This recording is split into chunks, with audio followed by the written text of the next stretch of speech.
Hello Guten tag. എല്ലാവർക്കും German ജേണിയുടെ പുതിയൊരു വീഡിയോയിലേക്ക് സ്വാഗതം.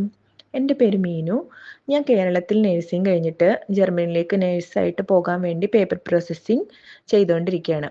അപ്പോൾ എനിക്ക് കിട്ടിയ കുറച്ച് ഇൻഫർമേഷൻസ് ഞാൻ നിങ്ങളുമായി ഈ വീഡിയോയിലൂടെ ഷെയർ ചെയ്യാമെന്ന് വിചാരിച്ചു. ഇത് ഇപ്പോൾ ജർമ്മനിക്ക് പോകാൻ ആഗ്രഹിക്കുന്ന നേഴ്സുമാരോ അല്ലെങ്കിൽ പേപ്പർ പ്രോസസ്സിങ് ചെയ്തുകൊണ്ടിരിക്കുന്ന നേഴ്സുമാർക്കോ ഒരു ഇൻഫോർമേറ്റീവ് വീഡിയോ ആയിരിക്കും. അതുകൊണ്ട് നിങ്ങൾ ഈ വീഡിയോ സ്കിപ്പ് ചെയ്യാതെ മുഴുവനായിട്ടും കാണണം. എൻ്റെ ഒരു അഭിപ്രായത്തിൽ ഇപ്പോൾ നഴ്സുമാർക്ക് ജർമ്മനി ഒരു ബെറ്റർ ഓപ്ഷനാണ്. എന്തുകൊണ്ട് ജർമ്മനിക്ക് നഴ്സുമാരെ വേണമെന്ന് വെച്ച് കഴിഞ്ഞാൽ അവിടെ ഇപ്പോൾ ഏജിങ് പോപ്പുലേഷൻ വളരെ കൂടുതലാണ്. അപ്പോൾ ആ ഏജിങ് പോപ്പുലേഷനെ നോക്കാനുള്ള ഒരു ട്രെയിൻഡ് ആയിട്ടുള്ള നഴ്സുമാരുടെ ഷോർട്ടേജ് അവിടെ വളരെ കൂടുതലാണ്. കൂടാതെ അവിടെ ഒരു സ്ട്രോങ് ഹെൽത്ത് കെയർ സിസ്റ്റം ഉണ്ട്.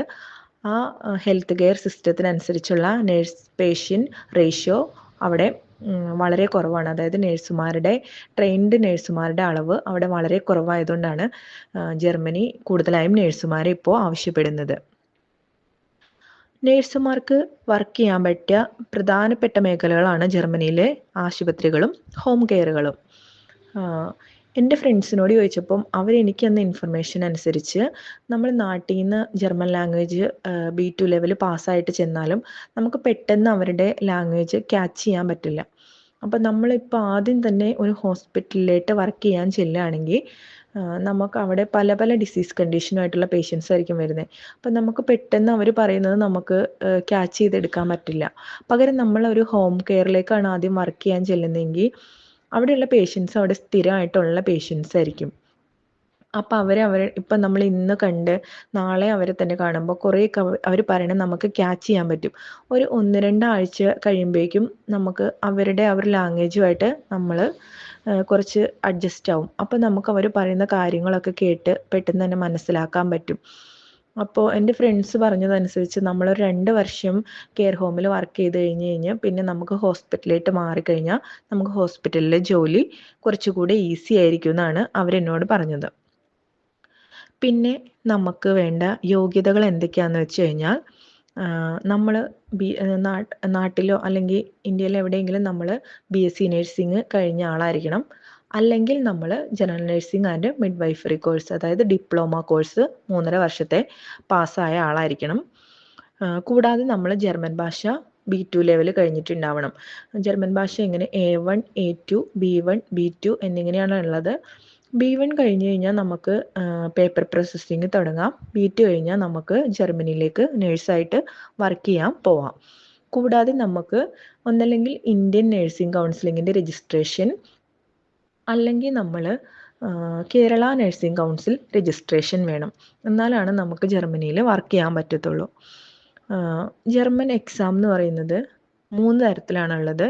ഒന്ന് ഗോയത്തെ ഉണ്ട്, ഒന്ന് ടെൽക്ക് ഉണ്ട്, കൂടാതെ OSD എന്ന് പറഞ്ഞിട്ടുള്ള ഒരു എക്സാമും കൂടി ഉണ്ട്. ഞാൻ കണ്ടിട്ടുള്ളതിൽ കൂടുതൽ ആളുകളും ഗോയത്തയുടെ എക്സാം എഴുതിയേക്കുന്നതാണ് ഞാൻ കണ്ടിട്ടുള്ളത്. എൻ്റെ ഫ്രണ്ട്സിനോട് ചോദിച്ചപ്പോൾ അവരെനിക്ക് തന്നത് അവിടെയും കൂടുതലായിട്ട് ജർമ്മനിയിൽ ഗോയത്തയുടെ സർട്ടിഫിക്കറ്റ് ആണ് ചോദിക്കുന്നതെന്നാണ് പറഞ്ഞത്. OSDയും ടെൽക്കും പഠിച്ചിട്ടും ജോലി ചെയ്യുന്നവരും ഉണ്ട് കേട്ടോ. കൂടുതലായിട്ടും ഗോയത്തെ ചോദിക്കുമെന്നും പറഞ്ഞുകൊണ്ട് ഞാനും ഗോയത്തയുടെ എക്സാം തന്നെയാണ് എഴുതിയേക്കുന്നത്. പിന്നെ അവിടുത്തെ സാലറി, നമ്മൾ നാട്ടിൽ നിന്ന് ഒരു രജിസ്റ്റേർഡ് നേഴ്സായിട്ട് ജർമ്മനിക്ക് പോകാൻ ആഗ്രഹിച്ചാൽ നമ്മൾ ആദ്യം അവിടെ ഒരു 6 മാസം ട്രെയിൻഡ് നേഴ്സായിട്ടായിരിക്കും വർക്ക് ചെയ്യുന്നത്. അത് കഴിയുമ്പം അവിടെ ഒരു എക്സാം ഉണ്ട്. ആ എക്സാം പാസ്സായി കഴിഞ്ഞാലാണ് അവർ നമ്മളെ അവിടെ രജിസ്റ്റേർഡ് നേഴ്സായിട്ട് എടുക്കുകയുള്ളൂ. അപ്പോൾ നമ്മൾ ഈ ട്രെയിൻഡ് നേഴ്സായിട്ട് നമ്മൾ വർക്ക് ചെയ്യുമ്പോൾ നമുക്ക് അവിടെ കിട്ടുന്ന സാലറി എന്ന് പറഞ്ഞു കഴിഞ്ഞാൽ 2700 യൂറോ അല്ലെങ്കിൽ 3000 യൂറോ, 2700 3000 യൂറോയുടെ ഇടയ്ക്കായിരിക്കും നമുക്ക് പെർ മന്ത് സാലറി കിട്ടുക. ഇന്ത്യൻ റുപ്പിയിൽ പറയുവാണെങ്കിൽ 2.5 lakh to 3 lakh വരെ. അത് നമ്മൾ രജിസ്റ്റേർഡ് നേഴ്സ് ആയി കഴിഞ്ഞ് കഴിഞ്ഞാൽ നമുക്ക് 1000 യൂറോയും കൂടെ അവർ കൂടുതൽ തരും. അതായത് Indian rupee 3.5 lakh to 4 lakh വരെ. കൂടാതെ നമുക്കവിടെ എക്സ്ട്രാ പേയ്മെൻറ്റ് കിട്ടുന്ന അതാണ് നൈറ്റ് ഷിഫ്റ്റ് വർക്ക് ചെയ്യുകയാണെങ്കിൽ നമുക്ക് നൈറ്റ് ഷിഫ്റ്റിന് എക്സ്ട്രാ പേയ്മെൻറ്റ് കിട്ടും. പിന്നെ വീക്കെൻഡിലൊക്കെ നമ്മൾ വർക്ക് ചെയ്യുകയാണെങ്കിൽ നമുക്ക് അതിനും പേയ്മെൻറ്റ് കിട്ടും. കൂടാതെ നമ്മൾ ഹോളിഡേയ്സിൽ ഒക്കെ വർക്ക് ചെയ്യുകയാണെങ്കിൽ നമുക്ക് അതിനും അവർ പേയ്മെൻറ്റ് തരും. ഇതൊന്നും കൂടാതെ അവിടെ വേറെ മറ്റു കുറച്ച് ആനുകൂല്യങ്ങളും കൂടെ ഉണ്ട്. അപ്പം നമ്മൾ 1 year ജർമ്മനിയിൽ വർക്ക് ചെയ്യുകയാണെങ്കിൽ നമുക്ക് അവർ 20 to 30 day പേയ്മെൻറ്റ് തന്നിട്ടുള്ള ലീവ്, അതായത് പെയ്ഡ് ലീവ് നമുക്ക് കിട്ടും. കൂടാതെ നമുക്ക് സിക്ക് എന്തെങ്കിലും ആണെങ്കിൽ നമുക്ക് സിക്ക് ലീവ് എടുക്കാം. നമ്മൾ ഷിഫ്റ്റ് അലവൻസ് ഉണ്ട്, കൂടാതെ ഓവർ ടൈം പേയ്മെൻറ്റും ഉണ്ട്. ഷിഫ്റ്റ് അലവൻസ് എന്ന് പറഞ്ഞു കഴിഞ്ഞാൽ നമ്മൾ മോർണിംഗ് ഷിഫ്റ്റിൽ നിന്ന് നമ്മൾ ഈവനിങ് ഷിഫ്റ്റിലേക്ക് മാറുമ്പോൾ അല്ലെങ്കിൽ നൈറ്റ് ഷിഫ്റ്റിലേക്ക് മാറുമ്പം അതിനുള്ള അലവൻസ് ഉണ്ട്. പിന്നെ നമ്മൾ ഓവർ ടൈം ഒക്കെ വർക്ക് ചെയ്യുകയാണെങ്കിൽ അതിന് നമുക്ക് പേയ്മെൻറ്റ് കിട്ടും. പിന്നെ നമുക്ക് അവിടെ പെൻഷൻ, നമ്മൾ ടാക്സ് ഒക്കെ അടയ്ക്കുന്നുണ്ടല്ലോ, അപ്പം നമ്മൾ അവിടെ നിന്ന് പെൻഷൻ ആയി കഴിയുമ്പോൾ നമുക്ക് പെൻഷൻ കിട്ടും. പിന്നെ നമ്മളിപ്പോൾ ജോലിയൊക്കെ ഇല്ലാതിരിക്കുക, നമുക്ക് എന്തെങ്കിലും കാരണം കൊണ്ട് ജോലിയൊക്കെ പോയെങ്കിൽ അവർ നമ്മളൊരു ജോലി കണ്ടുപിടിക്കുന്നവരെ അവർ നമുക്കൊരു പേയ്മെൻറ്റ് തന്നുകൊണ്ടിരിക്കും നമ്മുടെ ചിലവൊക്കെ കഴിഞ്ഞു പോകാൻ വേണ്ടിയിട്ട്. പിന്നെ കൂടാതെ നമുക്ക് കുട്ടികൾക്ക് വേണ്ടിയിട്ട് കുട്ടികളുടെ ചിലവിന് വേണ്ടിയിട്ട് അവർ നമുക്കൊരു പേയ്മെൻറ്റ് തരും.